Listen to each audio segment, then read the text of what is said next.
des premiers départs. Les différentes rameuses et rameuses en 4 de pointe avec barreur sont en train progressivement de rentrer dans le champ de course de cette finale-là. Voilà, on a à l'écran donc la liste de départ de la première finale de ce matin, donc le 4 barré J16.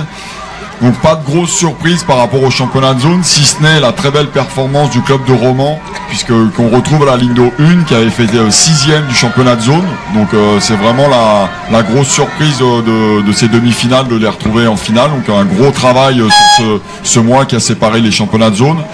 Sinon donc à la ligne de 2 on a le Creusot qui avait terminé premier de son championnat de zone. La ligne de 3 c'est Dunkerque qui avait terminé premier de son championnat de zone.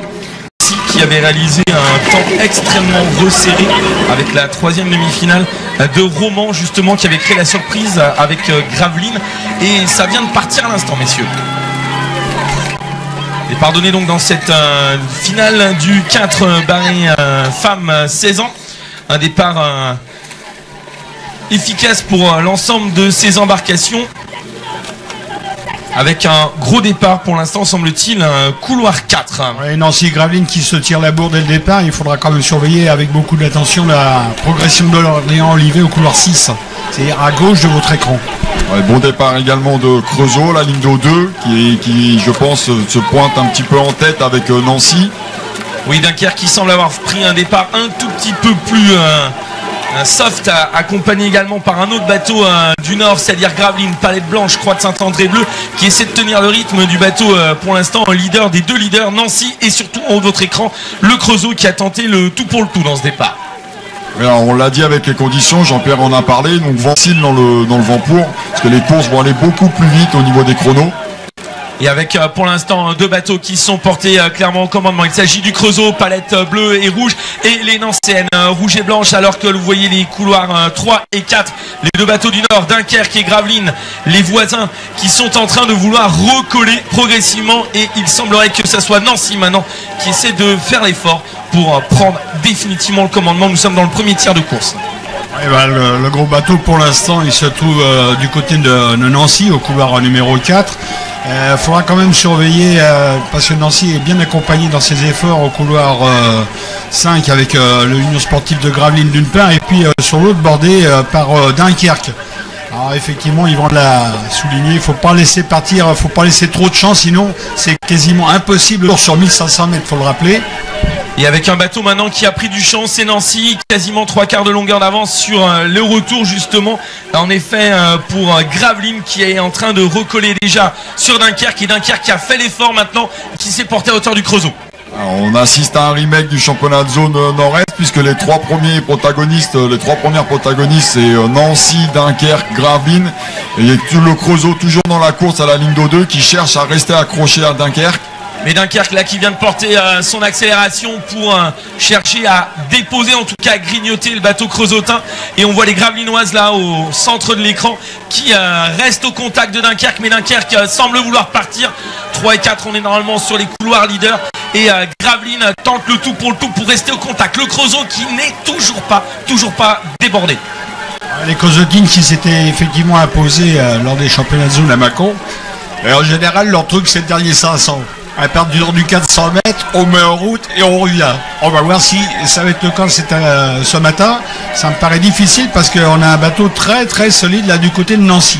Je crois que Nancy a fait les efforts nécessaires pour pouvoir ne plus revoir personne là dans ce dernier 500, parce que clairement elles se sont installées en tête, et je ne vois pas comment avec cet équipage, que le 4 barré c'est quand même un bateau qui a de l'inertie, et pour revenir là avec l'écart qu'elles ont fait, je pense que Nancy sont en train de s'ouvrir peut-être le premier titre de champion de France en J16.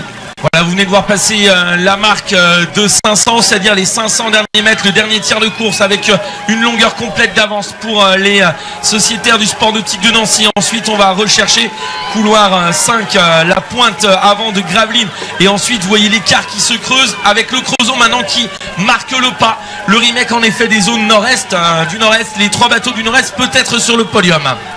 Peut-être sur le podium, mais dans un ordre différent, puisqu'on rappelle que Dunkerque l'avait remporté devant Nancy et Gravelines, alors que les Creusotines ne lâchent rien Ça va être une belle bataille pour cette dernière place. Gravelines qui passe une attaque pour tenter de revenir même sur cette deuxième place sur Dunkerque. Avec toujours ce bateau dans l'entrée progressivement, on va changer de couleur de bouée les 250 derniers mètres de course avec Nancy installé au commandement justement. La deuxième place elle est quasi progressivement, on va changer de couleur de bouée les 250 derniers mètres de course avec Nancy installé au commandement justement. La deuxième place elle est quasiment à 3 bateaux. Le Creusot qui tente le tout pour le tout. Voilà le passage aux 250 derniers pour Nancy.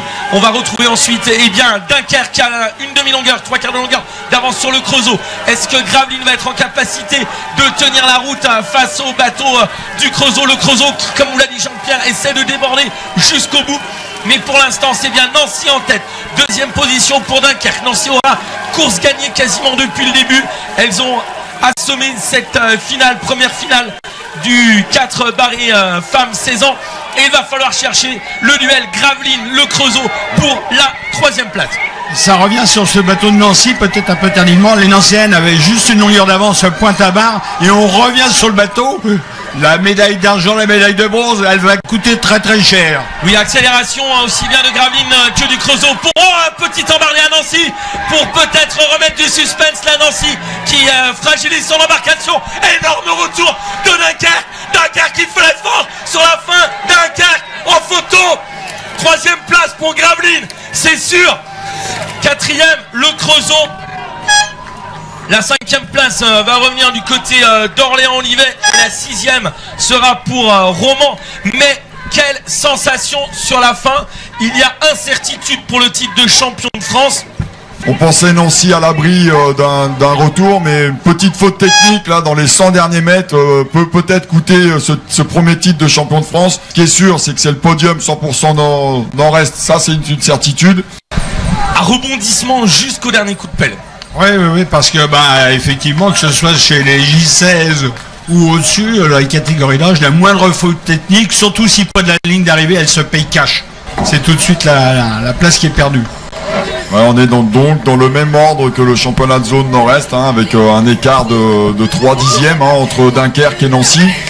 Donc voilà, comme l'a dit Seb et Jean-Pierre, comme l'ont dit Seb et Jean-Pierre, une petite faute technique dans les 100 derniers mètres. Ça veut aussi dire que Nancy a joué son va-tout pour tenter de chambouler un petit peu la hiérarchie.